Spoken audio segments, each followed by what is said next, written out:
Eu fico muito satisfeito quando a gente chega numa região e vê um evento magnífico como esse, como foi montado. Vocês estão de parabéns.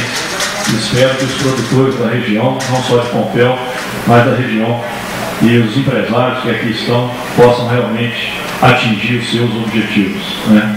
E eu sei que evento não é fácil de organizar e o que tem feito muita gente sobreviver, tanto na pecuária de leite quanto na pecuária de corte, em épocas do ano onde você não tem um preço melhor do seu produto. Isso acontece em qualquer país do mundo, a não ser aqueles países que têm subsídio, como os Estados Unidos e a Europa, né, que tem muito mais tomador de subsídio lá do que realmente produtor. Mas quando você vai para outros países que não têm o subsídio que esses países têm, as pessoas estão sempre buscando tecnologias integradas no centro de pesquisa das universidades e dos outros órgãos de pesquisa para realmente ter um produto de qualidade que diminui o custo.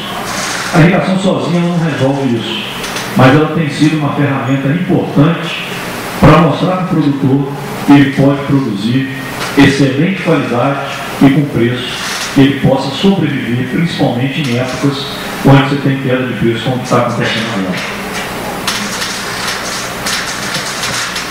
O que acontecia no passado? Quando os neozelandeses vieram para cá, os australianos, os americanos, na década de 70, eles não acreditavam que pudesse produzir comida de boa qualidade com os pastos que tinham no Brasil, chamados pastos tropicais. Então, a ideia é a seguinte: planta tropical não tem qualidade. Isso é o que se pregava no mundo inteiro. Você saía do Brasil, já tive a oportunidade de visitar alguns países, você chegava lá e o cara falava: não, planta que é de boa qualidade é a nossa. E planta tropical vocês não conseguem qualidade. Certo? Isso perdurou por muito tempo.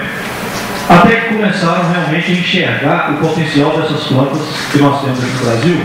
E hoje eu estava falando com o Lúcio que a cada dia a gente está mais impressionado com o que essas plantas têm produzido. Quando você acha que você atingiu o nível máximo de produção, aí você muda uma forma do experimento, muda a tecnologia, e quando você vai colher o dado, você fala: nossa, eu errei. Está dando muito mais do que eu pensava. Aí você repete o negócio e você percebe que realmente você não errou. Que realmente a planta tem a capacidade de produção muito grande. Eu não conheço planta nenhuma no mundo que tem capacidade de produção de massa igual plantas forrageiras tropicais. E essa história de qualidade caiu por terra. Eu vou mostrar o experimento que nós temos na UFV. Agora em setembro, está fazendo um ano de coleta, e vocês vão ver os dados da análise bromatológica desse capim.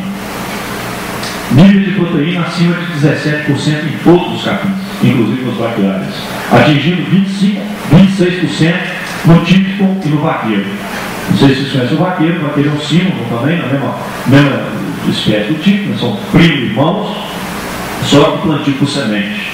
E nós estamos avaliando esse capim tem um ano já, com excelentes resultados, tanto aqui na região de Rio Paranaíba, aliás, né, quanto na região do norte de Minas. Nós estamos avaliando ele também.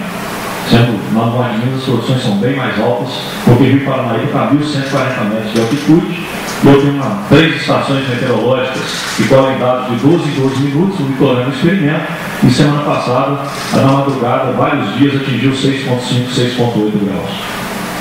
Então, 1.140 metros de altitude realmente atinge isso. Mas, todo mundo que está aqui, que mexe com gado, sabe que a base da alimentação de um rebanho é o capim. Aí você pergunta: quantos de vocês tratam o capim como cultura? Como vocês tratam o milho, por exemplo, quando planta para fazer silagem? A resposta é quase sempre a mesma. 70% do pessoal para cima trata o capim como um subproduto. Então, como é que você quer ter qualidade se você trata o capim como subproduto? Aí o cara que vai comparar silagem de milho com capim ruim, não é justo. Você tem que comparar coisas que receberam a mesma tecnificação. Silagem de milho com capim, irrigado do lado com capim do lado. Menos irrigação. Então, esse é o detalhe que a gente tem que mudar. E mudar a consciência. Certo? Porque realmente isso faz a diferença. É aí que a gente fala: a maior mudança está na adoção de um manejo mais eficiente. Isso aí é uma foto próxima à cidade de Rio Verde. Uma região valorizada para criar o cara com um negócio desse aí. Para que serve isso aí? O professor de entomologia dá aula de cupim. Mas não dá nada. Então isso aí não tem jeito. Como é que o cara quer produzir numa condição dessa, terreno plano, na margem da rodovia, eu estava passando de carro, parei o carro para tirar, que é um local extremamente valorizado, e deixo o negócio deles. Né? Então, vários trabalhos têm sido publicados. O COS publicou esse em 2004, que eu considero um trabalho clássico. E esse realmente mostra o que nós temos que fazer, o caminho que nós temos que tomar. E o que ele mostrou ali? Ele comparou genética, desempenho animal genético, com taxa de lotação. Então, quando você tem excelente genética, mas não tem manejo, a genética te dá no máximo 32% de ganho financeiro. Agora, quando você tem manejo, mesmo que você não tiver uma genética top, claro que não é bom também desclassificar a genética, não. Mas quando você tem um bom manejo, o retorno financeiro é na ordem de 170%.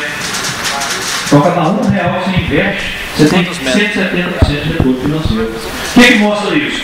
Eu quero saber quantos litros da sua vaca, a sua vaca, quantas gramas ou quantos quilos vem o seu melhor animal de corte. Isso não me interessa. Me interessa quantos litros de leite você tira por hectare por ano. Me interessa quantos arroba de carne você produz por hectare por ano. Economicamente, às vezes, é muito mais interessante você ter um animal produzindo 10, 12 litros de leite, ter 10 animais por hectare, porque tem um animal produzindo 40 litros de leite e ter 2 animais por hectare. O custo disso é muito maior.